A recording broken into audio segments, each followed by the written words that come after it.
getting ready to whoop this nigga's ass. Get that and that, my belt, let's get it. Woo! What is happening, Magnus sites? So, I don't think I've ever done a reaction to a movie review before, but the Joker review is out on IGN. And I think I need to take a look at this. I actually, because I do movie reviews, I actually don't watch movie reviews before I see a movie anymore. Okay? But I'm too interested to see what IGN has to say. IGN is one of my favorite channels. I trust them. Let's check this out, see what they have to say about the Joker. Featuring a riveting and Oscar-worthy performance by Joaquin Phoenix, Joker would work just as well as an engrossing character study without any of its DC Comics trappings. That it just so happens to be a brilliant Batman universe movie is icing on the Batman cake. Joker may be a period piece, but it is undeniably about our own troubled, relentlessly violent time. The 1980s setting not only allows the film to be a comic book version of a classic Martin Scorsese or Sidney Lumet film, it also strips away the technology that nowadays would help catch such a madman sooner rather than later. This is a time when people smoked everywhere, security cameras and metal detectors weren't ubiquitous, and no one wore seatbelts while driving. Times were bad, but they could get even worse. Joker the character acts as the symbolic match to that waiting dynamite. Unnervingly played by Joaquin Phoenix, the mentally ill Arthur Fleck is a struggling, overlooked schlep trapped on the margins of society, a man who has never had a good break or happy day in his life. The less said about how and why Arthur embraces the Joker persona and finds his liberation and joyful empowerment, the better. This is a film meant to be experienced with an open mind, but suffice it to say, this Joker is the end result of a culture far too comfortable with its casual cruelties and lack of empathy. Joker is an indictment of society's collective disregard for the well-being of its citizens rather than a critique of any one type of individual or class. As much as you sympathize with their plight, Gotham's downtrodden can be as callous and vicious as the rich and powerful. Arthur is injured emotionally or physically by people at every level, as well as by the institutions they populate. Arthur is ultimately seeking human connection, something he tragically won't find until he puts on a happy face and violently exposes the city's own hypocrisies and inhumanity. Joker the film may ask viewers to empathize with its central protagonist, but it doesn't ask us to forgive him for his increasingly evil choices. As many real-world parallels and inspirations can be uncomfortably drawn from Arthur's descent into violent madness,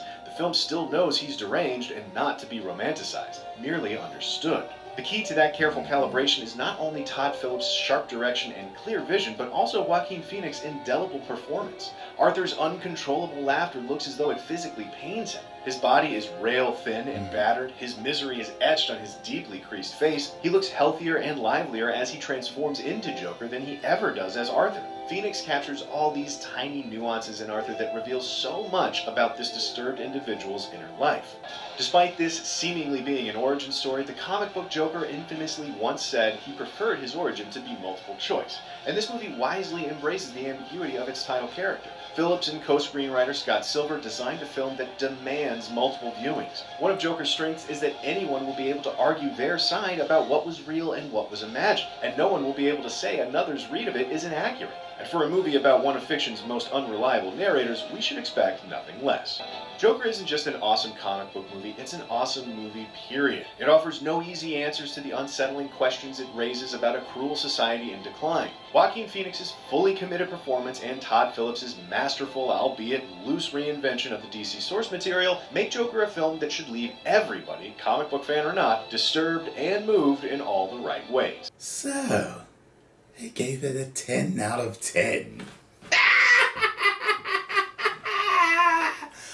Well, so they gave it a 10 out of 10, a masterpiece. Wow. I really want to see it now. I saw a little, I got a notification saying that the Rotten Tomatoes scores are in for the Joker. Matos. Let's see here. 86%. Okay, 86%. So critics like it. Critics like it. So when critics like it, a lot of times you just don't know who's gonna like it. Sometimes the people don't like what the critics like. And then sometimes they don't.